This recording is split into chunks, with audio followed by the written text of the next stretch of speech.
إن الحمد لله نحمده ونستعينه ونستغفره ونستهديه ونعوذ بالله من شرور أنفسنا ومن سيئات أعمالنا. من يهده الله فلا مضل له ومن يضلل فلا هادي له. وأشهد أن لا إله إلا الله وحده لا شريك له وأشهد أن محمدا عبده ورسوله. يا أيها الذين آمنوا اتقوا الله حق تقاته ولا تموتن إلا وأنتم مسلمون. أما بعد فإن أصدق الكلام كتاب الله وخير الهدي هدي محمد صلى الله عليه وسلم وشر الأمور محدثاتها وكل محدثة بدعة وكل بدعة ضلالة وكل ضلالة في النار. برایانی خۆشەویستم میوانەکانی ماڵی خوا، داواکارم لە پەروەردگاری مەزن بۆ خاتر ناوەجوانەکانی خۆی ڕەحمەت و بەرەکەتی خۆی بەسەرمانە بڕێژێ و مەجلیسمان بە مەجلیسی ذکر و عیبادەت بۆ حەساب بکە و خوای تەعالا هەر هەنگاوێک کە ناوتانە ئەجر و پاداشتی گەورەتان بداتەوە. خۆشەویستەکانم، لە زنجیرە باسەکانی پێغەمبەرناسیە هەفتەی پێشوو باسی هەندێک جیاوازیمان کرد لە نێوانی زەواجی ئیسلامە و زەواجی غەیرە ئیسلام. سێ خاڵمان باس کرد، سێ ڕاستی کە لە زەواجی یعنی لە هاوسەرگیری ئیسلامە هەیە جیاواز لە هاوسەرگیریەکانی تر. یەکێکی تر یان خاڵێکی تر یان ڕاستیەکی تر لەو ڕاستیانەی کە هەیە لە زەواجی ئیسلامیە. الحقيقة الرابعة المعاملة بالمثل. لا زواج إسلاما هاوسەرگیریە کە لەسەر منهج و پرۆگرامی ئیسلام بنا بکرێ، هەڵسوکەوت لە هەردوو تەرەفەوە ئەبێ وەکو یەک وابێ، یعنی لە ژنەوە بۆ پیا و لە پیاویشەوە بۆ ژن. المعاملة بالمثل أي إذا كنت تتمنى أن تحترم أو تحترم أهلك فاحترم أهلها. إما طبعا هموما هل يكيك ليموكو بياوان وكو آفرتانيش حزكين رزمان لي بگيري من خون بو خون حزكم رزم لي بگيري دي أبي شون حزكم تو رزم لي بگري،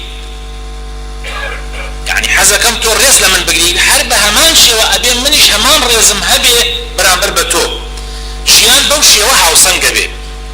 هل يكيك لإموكو مروف كالقل خلقانيك أجين لتشوار دور معنا چون حز أكين خلق رزمان لي بگري أبي رزيش لبرابركان من بگري. دي هيچ پيونديك نية اواني پيوندي جنوبياو نزيق بي ليكوا لسر روي زوية. هيچ پيونديك نية اواني پيوندي جنوبياو ليكوا نزيق بي. دي ناكري بياو حزبكا جنكي رزي لي بگري لخوي لباوچي لدايكي لبراي لخوشكي لها مخزمو كسكاري ريز او جنه ريزي لي بگري. ريز ده معناها مو بگري بلام ام هيچ برامبر با او وانبي، برامبر با دايكو باوچي وانبي، برامبر با براو خوشكي وانبي، برامبر با خزمو كسكاري وانبي. اما الاسلام نية لمنهج اسلاما لزواج اسلاما اموانية. ابيت ايمي مسلمان چون حزكين هاوسركان من ريزمان لي بگرن لخومان لکە سوکارمان هەروەها بە هەمان شێوە ئەبێ ئێمەش ئاوابی بەرامبەر بە بەرامبەرەکەمان. لە ئیسلامە سێ باوک هەیە. باوکێک یعنی سێ باوک و دایک هەیە. باوک و دایکێک کە تویان هێناوەتە بوون، باوک و دایکێک کە تویان کردە پیاو، و باوکو دایکێکیش کە پەروەردەتیان کردووە. یعنی باوکو دایکێک کە تۆ لێیان بووی ئەمە حەقی گەورەی هەیە بەسەرتەوە. یعنی ئەگەر ڕۆژە لە ڕۆژان ئەو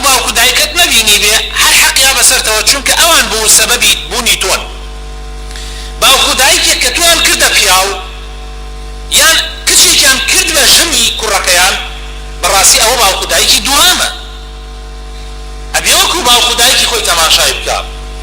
باوکو بە دایکێکی تریش کە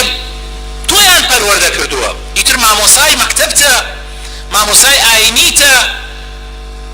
هەر کەسێک کە دەستی بوو بێت لە پەروەردەکردنی تۆیە باوکو دایکتە تۆ لە خزمەتیدا دانیشتو بێتی هەزارەها حکمەت و ئایەت و حەدیث و شتی باش و شتی جوان فێر بوو بێتی ئیتر چۆن ئەبێت تۆ بە باوکی خۆتی نەزانی لەبەرەوە خۆشەویستەکانم ئێمەی ئیماندار ئەبێ مسلمانانە معاملە بکەین جیاواز لە خەڵکی تر جیاواز لە ئەهلی دینەکانی تر ئێمە خاوەن پەیامین خاوەن بەرنامەین ئێمە بەرەڵان نیمان مع الأسف يعني زۆربەی مسلمانان ئەمە ڕەچاو ناکەن بەڵام ئەبێ ئێمە ڕەچاوی بکەین ئەگەر خۆمان بە ئەهلی جمعە و جەماعەت ئەزانین ئەبێ ڕێز لە خێزانەکانمان بگرین ڕێز لە هاوسەرەکانمان بگرین ئەم قسە بۆ ژن و بۆ پیاوە ئەوێ ئەبێ احترامیان بگرین ئەبێ زۆر بە گەورە تەماشایان بکەین خزم و کەسوکاریان بە گەورە تەماشا بکەین ناکرێ یعنی بەڕاستی ئێمە مسلمانی وایە بێ بۆڵە ئەکات گلەی ئەکا لە ژنەکەی یان ژن طبعا لە پیاوەکەی ئەڵێ ڕێز لە کەسوکارم ناگرێت چیەکە بەڵام کە وردەبیتەوە لەی سەیرەکەی هۆکاری سەرەکیەکە خۆیەتی خۆی ڕێز لە کەسوکاری ئەو بەرامبەر ناگرێت ئەیتر چۆن داواکەی ئەو ڕێز لە کەسوکاری تۆ بگرێت ژنێک ئەگەر هەر لەگەڵ یەکەم هەنگامی بۆ ماڵی پیاوەکەی بوو بێتە سەبەب ئەوەی کە پیاوەکەی لە باوکو دایکی بکە ئیتر بەیانی چۆن ئەگەر ڕازی بێ ئەم ژنە بەکەی فی بڕاتۆ بماڵی باوکو دایکی تۆ بەس تۆ یەکەم هەنگاوت کە نا ئێستا بۆ نمونە من کەسێکە ناسم ئەلم کێشەکەی لەم هەفتەیە بوو یعنی هەر هەنگاوی یەکەمی هێناوە کوڕەتاقانەیەکی لە دایکی جا کردوتەوە جاکردنەوە حەقی شەرعی خۆیەتی بەس خۆ نەک دووری نەوەک وای پێ بکەی ئیتر دایکی نەناسێ نەوەک وای پێ بکەی ئیتر سەردانی دایکی نەکا ئیتر چۆن داواکەی بەیانی ئەم پیاوەش بۆ تۆ وابێ یعنی ئەوەی وا تۆ خۆت نەتکردووە ئەوە بکە ناکرێ ئەمە ئەبێ ئەم مەسائلانە بە هاوسەنگی بێ ئەبێ لە هەردوو تەرەفۆ معاملە وەک بالمثل بکەن ئەگەر ئێمە بمانەوێت چارەسەرێکی کێشەکانمان بکەین ئەبێ بەو شێوازە بێ ڕاستی پێنجەم خۆشەویستەکانم يجب أن تحل المشاكل بين الزوجين في بيت الزوجية مشاكلي كيشي نواني جنو ميرد كبردوام هيا بردوام يعني جنو ميرد النية بكيشة بي لو أنا هبي كمترين كيشي هبي بلام هر هيتي لو أنا شي هبي كيشي زور بي چون چارەسەر بکەین یەکێک لە هۆکارەکانی چارەسەر لە شەریعەتی ئیسلامە ئەوەیە ئەبێ لە ماڵا بکرێت لە ماڵی ژن و پیاوەکە لە ئیسلامە خوای تەعالا لە قورئانی پیرۆزە ئەفەرمێ لا تخرجوهن من بيوتهن ولا يخرجن إلا أن يأتين بفاحشة مبينة وتلك حدود الله ومن يتعد حدود الله فقد ظلم نفسه لا تدري لعل الله يحدث بعد ذلك أمرا تماشاكا خوش ويسكارم خوي تعالى أفرمي هرگيز نابي جن لمال ضربكي حتى ناوي مالكي بناوي جنك وناو للعلم أما زانين زور مهمة يعني مالكي جنكي يعني او مالك دروس كراوه هو او شنو دروس كراوه ويا خوي تعالى ريز واحترامي او شنا اجري فرمين من بيوتهن نابي دران كي لمالك اخوان ولا يخرجن اوانيش بويان يدرشن الا لحالتك كفاحشي قولا رويدابي خوان اخواز زيناوي اخلاقي رويدابي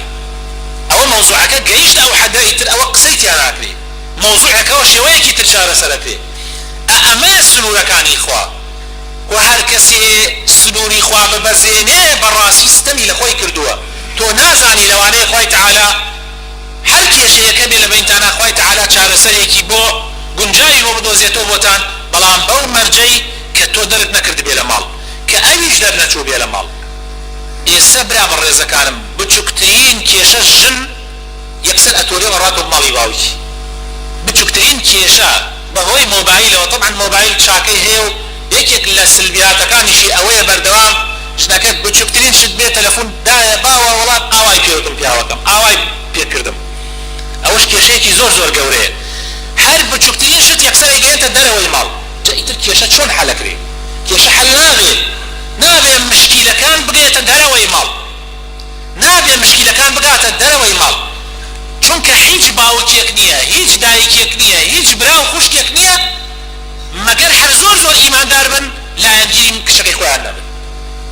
مەگەر زۆر ئیماندار بن بگەڕێن بزان کامیان حەقا ئەگینە زۆربەی باوکان زۆربەی دایکان زۆربەی براو خوشکەکان یەکسەر بن بە لایەنگیری کچەکەی خۆیان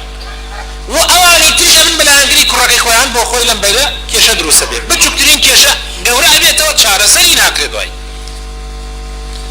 بەڵام ئیسلام داوامان لێکا کێشەکان لە سنووری ماڵەکەی خۆتا بێ دەری نەکرێت چونکە لەوانەیە ئەو شەوە هەر کێشەیەک بوو بێ لە بین ژن و پیاوەکە یەک شەو بە یەکەوە بخەون بەیانی هەڵسن کێشەکان نەماوێ و ئەبێت تۆ بەو نیەتەشەوە لەگەڵ ژنەکەتا بژێ ئەبێی بڵێ چی کێشەیەک چەند گەورەیە چەند مەزنە کێشەکە زلی کێشەکە ئەبێ بڵێ بە زووترین کات چارەسەر یەکەم قرار بدەی بڕیار بدەی نەیەنی بەیانی لێت بێتەوە ئەو کێشە چارەسەر ببێ چونکە ژن و پیاو مەحرەمی یەکترین ئەوەی ژن بۆ پیاوەکەی خۆی ئێکا بۆ هیچ کەسێکی تری ناک لەگەڵ پیاوێکی بەڕێزە ئێستا وەفاتی کردووە بەڕەحمەت بێ چون بۆ چارەسەرکردنی کێشەی کوڕەکەی لەگەڵ بووکەکەیە چوینە ماڵی باوکی ژنەکە دانیشتین بەر لە چەند ساڵێک دوای دەمەتەقێ و قسەکردن و ئەوانە بەڕاستی باوکی کچەکە بۆی دەکەوت کە کچەکەی ناحەقە بۆی دەکەوت کە کچەکەی یعنی ناحەقە و دەرچووە لە ماڵاتۆ دۆتۆراوە تووڕە بوو هەر تووڕە بوو یەکسەر کچەکە خۆی داوە پاڵ پیاوەکەی هەر لەوێ دوای 3 مانگ 4 مانگ تۆران یەکسەر تو بەزەمە باوکەکە عاقڵە ئەیەوێ عاقڵانە چارەسەری کێشەکەت بە وتی دانشن ئەمووی کچ و کوڕەکە دانشتنەوە وتی کچم ئەها بینیت من پەلامارم دا یەکسەر ڕۆیتە پشتی مێردەکەتەوە وتی کچم تۆ ئامادەی هەموو گیانی خۆت پیشانی مێردەکەت بدەیت بەڵام من باوکتم ئامادە نی سەی شەرعی خواکە چەند جوانە ئەم شەرعە ئەوی زیاتر کردۆتە مەحرەمی تۆ تا من ئەیتر بۆچی کێشە دروستەکەی بۆ من ئەتێریتە ناو کێشەی بینی هەردووتانەوە ئەی ناکرێ ئێستا خۆتان کێشەکەتان چارەسەر بکردایە نەگەیشتایەتە ئەم حەدە هەر لەوێ باوەڕ بکەن هەڵنەسیان کێشەکە یەکسەر چارەسەر بوو هەر بە ئەو 3 و 4 قسەیە بەڵام ئەگەر لە ماڵی پیاوەکەی دەردەچوایە لەوانەیە هەر لەگەڵ پیاوەکەی چارەسەری بکردایە ناکرێ لەسەر بچووکترین شێوە بچووکترین شت جاری وایە کچ ئەتۆرێ بەس لەبەرەوەی نامەیەک غەریب هاتێ بە نەوعێک بۆ مێردەکەی ئەی بەشکو کەسێ دوژمنی بێ نامەکە یەکسەر خوێندیەوەی ئەم تووڕە ئەبێ لێرە ڕاتە خیانەتم لێەکە بە هەمان شێوە عەکسەکەی شێوە جاری وا هەیە لەوانەیە ئەمە دوژمنێکتان بێ ئەی تۆ بۆ یەکسەر عاجز ببیت و یەکسەر بڕۆی ئەی بۆ دانانشی لەگەڵ مێردەکەتە چارەسەری بکەی یا لەگەڵ ژنەکەتا چارەسەری بکەی ڕۆژێکیان بەر لە 10 ساڵێ بەر لە ئیسە تەلەفۆنێکم بۆ هات درەنگە شەو 2 سعاتی 11 بوو بەخوا درەنگتریش تەلەفۆنێکم بۆ هات ئیتر منی شەڵم کرد سێم کرد پیاوێکە زۆر بە تووڕێی لەوانەیە لەم مەجلیسە دانیشت بێ من نازانم کێیە بەس وتی خەڵکی سمودم ئەو کاتە من لە کفری بوو زۆر بە تووڕێی ئەمە تەلەفۆنی کێیە بڵێمی کێیە نازانم تۆ تەلەفۆنت بۆ من کردووە من نازانم یەکسەر ناوی خۆم نابێ بڵێم بزان ئەو چی کردو وتم براکەم کێشت هەیە من بە نەرمی و عەساب ساردی و ئەویش بە تووڕێی یعنی هەر خەریک بوو لە تەلەفۆنەکەەوە دەرەچوو بۆ وتم براکەم لەسەر خۆت ئەمە ئەگەر کێشەیەکەیە بەمە چارەسەر ناکرێ بەس تێم گەێنە مەوزوعەکە چییە ڕقەمی تو هە لەناو مۆبایلی ژنەکەمە وتم برام وەڵڵاهی نازانم چی بڵێم تۆ منە ناسیوتی ناکناسم وتم من فڵان کەسم هاروتم فڵان کەسم یاکسەر ئەی مامۆسا گیا دەسە وەڵڵاهی داوای لێبردنەکەم خۆم تەلەفۆنم بۆت کرد ئاگام لە خۆم نەبوو و مۆبایلی ژنەکەی تەلەفۆنی بۆ من کردبوو پرسیارێکی کردبوو دوای ئەوە نەیزانی بوو لە کاتێکی ترا بینی بۆ یەک سەیری کرد ڕقەمێکی غەریبا لەناو مۆبایلەکەی ژنەکەیە و ئەمجا بە تووڕێی باڵەوە ئێتر زۆر اعتزاری وتم ئاها سیر کە برا بەڕێزەکەم خۆ لەوانەیە ئەم مەجلیسە دانیشت بێ خۆی ناسان و داوتی خەڵکی سمود و وەمانە بەس بیرم نەماوە ناوی چییە یعنی بیری لێ بکەنەوە برا بەڕێزەکان ما جاری واحەیە ئەوە ئەگەر کەسێکی تر بۆ وەسی بە یاری بەعەقلی ئەو زەلاما کرد وایشی پێ کرد ژنەکەشی تەلاق بدایە لەوانەیە هەر لەوێ سێ تەلاقی بخواردایە ئەخر وا نابێ برا بەڕێزەکان کێشە بەو شێوە چارەسەر ناکرێت بۆیە ئیسلام دایناوە لە ماڵەکە لە سنووری ماڵەکە دەرنەچی هەتا کێشەکان بچووکە بێتەوە چارەسەرەکرێت ڕاستی شەشەم الحقيقة السادسة النظر إلى الجوانب الإيجابية في الزوجة خوش بسكارم إيما هل يكيك لإيما ژنان و پیاوان ئەوانەی کە ئێستا هاوسەرن و ئەوانەشی لە داهاتووە ئینشاء الله کە ژیانی هاوسەرەتی پێکەوانن ئەبێ دائیمەن وا نەزانین کێشەیەکی بچووک یا شتێک بەدڵمان نییە وا بزانین ئیتر ژنەکەمان هیچ چاکەیەکی تیان نەماوە یا پیاوەکەت هیچ چاکەیەکی تیان نەماوە ئەخ نابێ ئاوە ئەگەر تۆ وردەکاری بکەیت تەماشاکەی ژنەکە چاکەی زۆر تیایە بەس لەوانەیە یەک عەیبی تیابێ معقولە یەک عەیب ئەخر ئێمە ملەتێکی زۆر عەجیبن وەکو ملەتی کورد یان هەر زۆرێک لە ئیسلامیش لەوانەی کە با بڵێ ناویان مسڵمانە دائیمەن چاکەی بەرامبەر نازانین یعنی کابرای بەرامبەرمان ئەگەر نەوەت و نۆ چاکەی هەبێ یەک خراپەی هەبێ فلمی ئەسووتێنین یەک خراپەی هەبێ هەموو چاکەکان ێنین بە ئاوە ناڵێن وەڵڵاهی ئەم کابرایە چاکەیە دوو سێ چوار حەساویکە ئەڕواتە هەزار چاکە جێ یەک شتێکی هەیە بە دڵی تۆ نییە و لەوانەیە خراپ بێ زۆر ناشرین ئەو سیفەتە بەعام هەڵێن چجا لە بینی ژن و مێردە زۆر مشکلەیە کابرایە کاتە خزمەتی ئیمامی عومەر کابرایە دای لە دەرگای ماڵی ئیمامی عومەر سەیری کرد هاتوو شکات لە ژنەکەی بکا ئیمامی عومەریش درا لە دەرگا هەڵسا هەتا خۆی گرت کردەوە چۆ دەرگا کابرا دوور کەوتبووە وتی کاکە خێرەوە هاتی و ڕۆیشتی وتی وەڵڵاهی قوربان هەر لە دوورەوە قوربان شتێ بوو بەخوا تازە هیچ وتی نەنە وەرە برا زانم چی بووە نزیک بوویەوە وتی وەڵڵاهی قوربان ڕاستیەکەت ئەوێ من هاتبووم خێزانەکەم زۆر دەنگ بەرزەکاتەوە دەنگی زۆر جار دراوسەکانیشمان ئەیبیسن ئەوەنە دەنگ بەرزەکاتەوە سەر مناڵەکانەوە هاوارەکە ئەقیژێنێ بەڵام هاتم بۆ لای جەنابتان لە وتاری جمعە باس بکەن باش ژنان دەنگیان بەرزەکەنەوە ئێکە نزیکی ماڵی جەنابتان بوومەوە دام لە دەرگا بینیم ژنەکەی تۆ دەنگی لە ژنەکەی من بەرزترە ئیتر وتم بەخوا بڕێمە داوادارە چارەسەر ئەگەر عومەر بیتوانایە چارەسەری وەزعەکەی بکردایە چارەسەری ژنەکەی خۆیە کرد ئیمامی عومەریش فەرمووی ئازیزەکەم دانشە دای ناو ئەم جاوتی برا بەڕێزەکەم باشە ئەم ژنی تۆ تەنها بەس تۆ قیژەکەی و هینەکەی لە دەنگەکەی لەبەر چاوە ئەی باشە بیر لەوە ناکەیتەوە ئەم ژنە مناڵەکان بۆ بەخێوەکە چێشت بۆ دروستەکە کەلوپەلت بۆ ئەشۆرێ ناو ماڵت بۆ تەرتیبەکە حتا ئێوارە سەرقاڵە و مەشغوڵە و تو دێتەوە ئێوارە بەسەر سفرەی حازری ئەی قەیرە ئەم ژنە حەقی خۆی نییە تۆزێ دەنگی بەرزکاتەوە جار جار مناڵێک لاریەکە کات تۆزێ دەنگ بەرزکاتەوە یعنی مە حەقی خۆی نییە با ئەو عیبەش برا ئەو عیبیش داینە یعنی ئەگەر ئەم عیبەی هەبێ بەرامبەر بە هەموو ئەو چاکانە ناکرێ ئێمە هەموو شتەکان سەیطرە بکەینە سەریاو ئیلا بە شێوەیەک بێ کە میزاجی خۆمان ئەیەوێ کابرا پەشیمان بوویەوە جا ئەمە زۆر مهمە ئێمە زۆر جارە یعنی ئاوایین وەکو مرۆڤەکان کابرایەک ڕۆژێکیان هاتە لای من زۆر بێتاقەت بوو سێ چوار مانگ بوو ژنی هێنابوو تازە سەرەتای ڕۆیشتنم بۆ کفری لە 2004 سێ چوار مانگ بوو ژنی هێنابوو کابرا زۆر بێتاقەت بوو بە خەفەتێکی زۆرەوە هاتە ماڵی ئێمە دانیشت وتم زۆر بێتاقەت دیاری و ئەوانە ئەم بینی جارجارە هات بۆ مزگەوت بۆ جمعە و بۆ جەماعەتەکانیش هات و پرسیار و شتی لێکردم بەڵام نەمزانی یعنی کێشەی هەیە ئەم جارە دیار بوو بەدەم چایەوە وتی وەڵڵاهی کێشەم هەیە من سێ و چوار مانگە ژنم هاوردووە ئەمەوێت تەلاقی دەم بۆ تەلاقی دەی خوا نەخواست ژنەکەت کارێکی خراپی کردووە والله مامۆسا بەخوا ئەمە نەڕێک و پێکە لەو مەوزوعە يعني زۆر ئەخلاق جوانە وتم ژنەکەت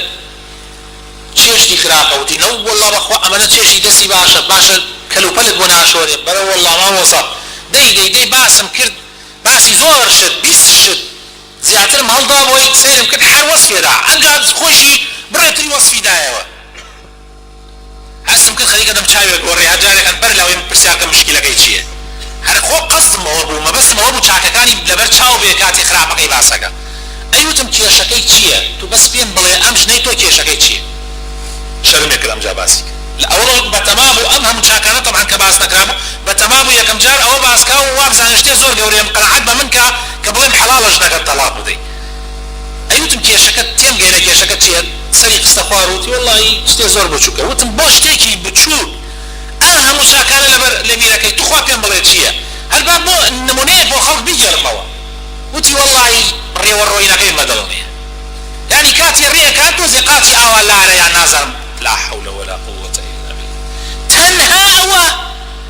تنها أمهم جاكيوتي والله ما مسأمنا أو صفات علي توباسات كس صحت نوزيات رشيتها بس يتربو خوش شيطان مني خلطان بوزور دواي لبردنا كمو وعد به الحمد لله إيسا وطبعا لدوزار وشوار وتا إيسا خاوني منالي قوريه الحمد لله اشكي شيء كان نما تاو هل بس أوا أوش تبوشو كقورة الشيطان قوري كردبه ولا دوية لا إنساني مسلمان أبي بزانه كزواج نعمتك زور قوريه بوشنو بو بيوانا قساكم زواج نعمتك زور قوريه لخوتاني تيك مدن أم نعمة قوريه أقر خوانا خواز دسي تيخي لبرخاتر شتيكي بتشوك براسي كفر نعمته براسي حيف إنساني مسلمان بنايك قوري دروس كردبه چند صال خريكي بإستا تيمتي بخاطر جيري بيتا خيريتوا يعني براسي وطلاقوك تيمتي وإي خاطر جيري بو إخوة تعالى لقرآن أفرمي لسورة النساء أفرمي فإن كرهتموهن فعسى أن تكرهوا شيئا ويجعل الله فيه خيرا كثيرا أقر جنكان تانيش بدل به لشتكا بدلت عن نبي خوي تعالى أفرمي لواني توشتك بدل به خوا خيري زور زوري خسمتنا أوشتو هلا مكة سريع مولا بالرياض دانا زور بنرمي معاملة لقل حوصلة كتابك برام الرزق كلام كس نازاني خير حالة شيء بويا باقي ما راضي من بابشي خوا راضي من بقسمتي خوا خواي قورش إن شاء الله بركة خاطر كارو كردار كان مانو إن شاء الله يا ربي خواي رحمن بيبكي يا ربي خواي إصلاح من بكي يا ربي خواي إيمان من بهيز بكي يا ربي خواي بيني خيزانا كانوا حوصلة كان ريكو بيك بكي يا ربي خواي شفاي نخوش كمان بدل همو نخوش كان بتايبتي أو نخوشي كدواي دعاء خيري ليكردين يا ربي خواي رحمة بردوكان من بكي يا ربي خواي إصلاحي حال من بكي يا ربي خواي عموز عمان ببقوري بلو تشاكسر يا ربي خواي براني وقاتو خريما لسلامي يا ربي خواي بخاتنا وجوانا كان يخوض كردستان لهم بلا مصيبتك بدور بقري آمين آمين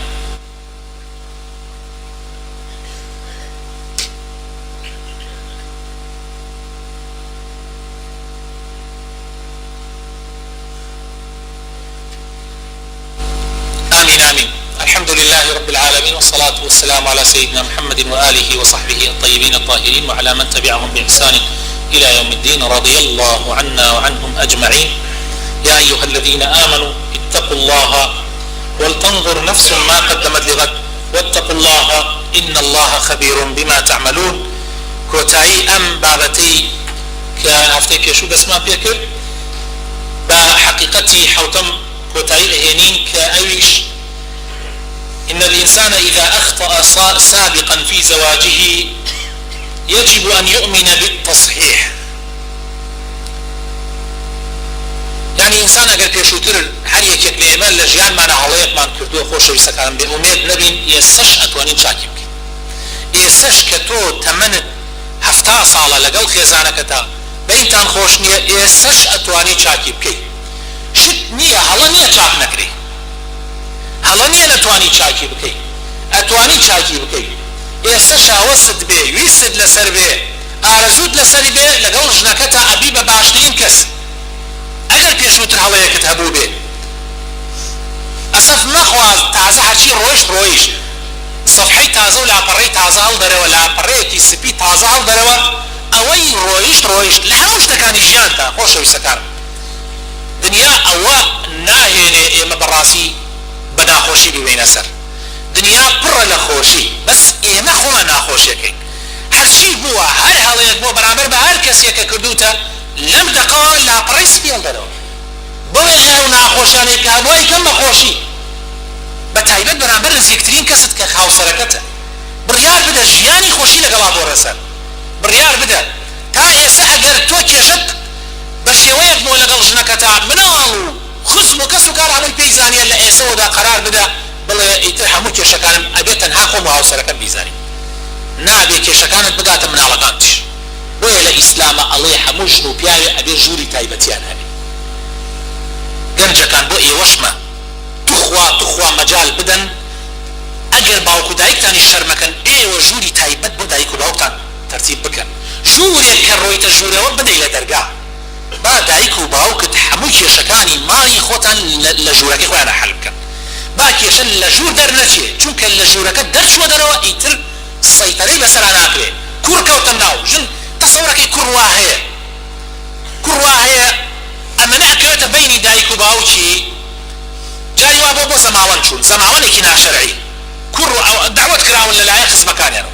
باوکەکە بە ژنەکە نەیتوانێ بە مناڵەکانی بڵێ مەڕۆ بەس بە ژنەکەی خۆی ئەڵێ حەق شەرعی خۆیەتی ئەڵێ مەچوو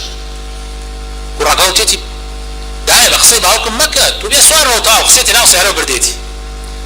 بە دووبان و سێمان باوک و دایک قسەیان لەگەڵیەکان نەکردن لەبەر ئەو تەسەڕوفە ناشرینی کوڕەکە یعنی بۆ کوڕ و کچ ببنە سەبەب ئەوەی بینی دایک و باوک تێکتن بۆ خۆت بەیانی ژن دێنی یەکسەر ژوورێکی ئاکەیتەوە بەڵام دایک و باوکت ئەبێ ژوورێکیان نەبێ کێشەکانی تیا حەلکە واللهی تا ئەو بە ئێستا و سەراحەت ئەیڵێم هەر خێزانیە ئەگەر ژنەکە و پیاوەکە ژووری تایبەتیان نەبێ هەتا ماوە مەشاکلیان حەل نابێ ئەوە سەرەتای حەلی هەرچی مەشاکلەکان هەیە ژووری تایبەت هی ژنەکە و پیاوەکە ئەو کاتانەی کە شەرع و توێتی بدەی لە دەرگا بچتە ژوور ئەبێت کوڕەکان و کچەکان بدەن لە دەرگا بچنە ژوورەوە نابێ لە خۆیان دەرگا بکەنەوە بچنە ژوورەوە تایبەتی بینی ژن و پیاو جا ئەمە چارەسەری زۆربەی کێشەکانە إن الله وملائكته يصلون على النبي يا أيها الذين آمنوا صلوا